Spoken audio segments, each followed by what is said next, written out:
ओडिशा राज्यर केन्द्रापड़ा जिलार अवस्थित भितरकनिका। यह भारतर प्रमुख जातीय उद्यान मध्य गणा जाए। 672 वर्ग किलोमीटर अंचल विस्तार होइଥିବା जातीय उद्यानटी प्रकृति एवं वन्य जंतु परिपूर्ण। उभय उद्भिद एवं जीवजंतुंकर किछि विरल प्रजातिर गुह। एही अभयारण्य मुख्यतः सरीसृप जाति ପାଇଁ प्रसिद्ध।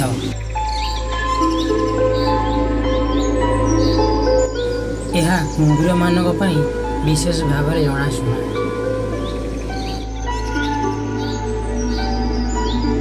एही अंचलर अन्य एक आकर्षण हेउची हेन्ताल वन।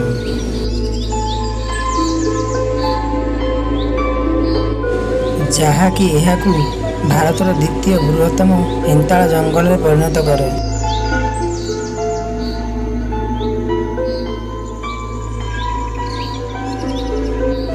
एठाकू आसीबाकू दुईटी प्रवेश पथ रही, जहाँ सबुठारु लोकप्रिय। प्रथमटी गुप्ती एवं द्वितीयटी हेउची खोला। एही प्रवेश द्वार दुईटी आपणକୁ घंच जंगल दे जिबा पई अनुमति दिए।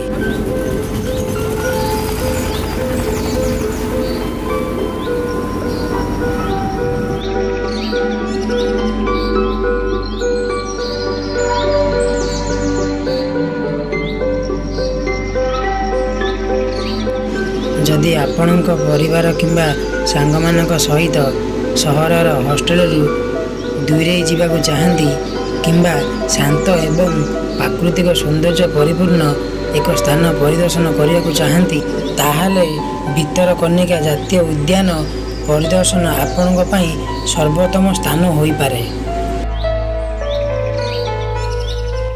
आज मु एही वीडियो माध्यम रे भितरकनिका जातीय उद्यान विषय रे संपूर्ण सूचना कहवाक जाउछि। आसंतु संपूर्ण भाव में वीडियोटी को देखिबा एवं भितरकनिका जातीय उद्यान विषय जानिबा।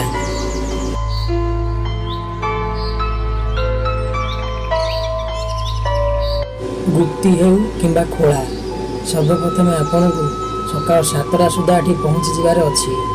भितरकनिका जातीय उद्यान को सकाल 7टारू एठारे बोटिंग आरंभ हो जाए। एठारे पहुँचवा पर आपन को भितरकनिका को प्रवेश करने एक एंट्री परमिट करने पड़े, जार मूल्य 300 टंका रखा जायछि। एंट्री परमिट रे लिखिबा पड़ो नाम एवं बयस। हाँ, जब आप कैमेरा नहीं जाऊँ तो 50 टंका अधिक देवाई पड़ो। फरेस्टर माने जण जण करी चेकिंग करी बोट को छाड़ती।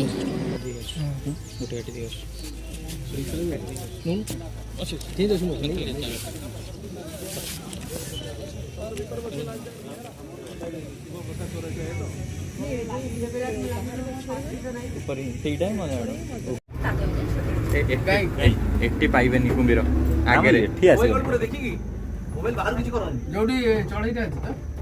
मोबाइल बाहर हो नहीं।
कुंभीर नाम भाई मुझे देली शर्मिली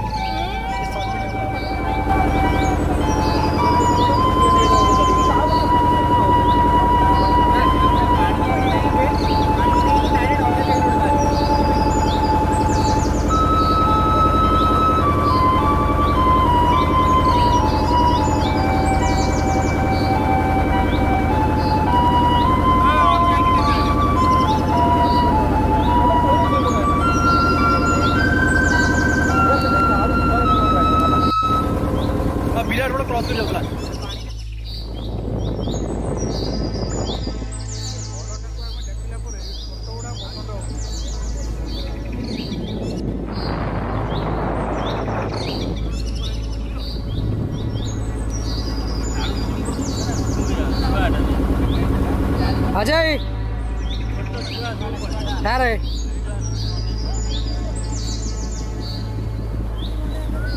समझ रे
ରାଜବାଟୀ ତ ଭାଇ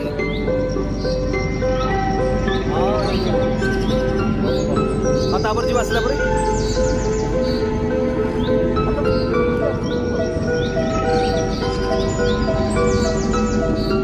ଆଉ ଗୋଟେ ଯୋଉ ତିନିଟା ଜାଗାରେ ଗୋଟେ ମୁହାଣ ଟାଇପ୍ର ହେଇଥିବ ତିନିଟା ମିଶିଥିବ ଏଇଟା ଡାଙ୍ଗମାଳ ଆଉ ଯୋଉ ରାଜବାଟୀ କୋଉଠି ସେଟା ସେଠି ବି ଯିବ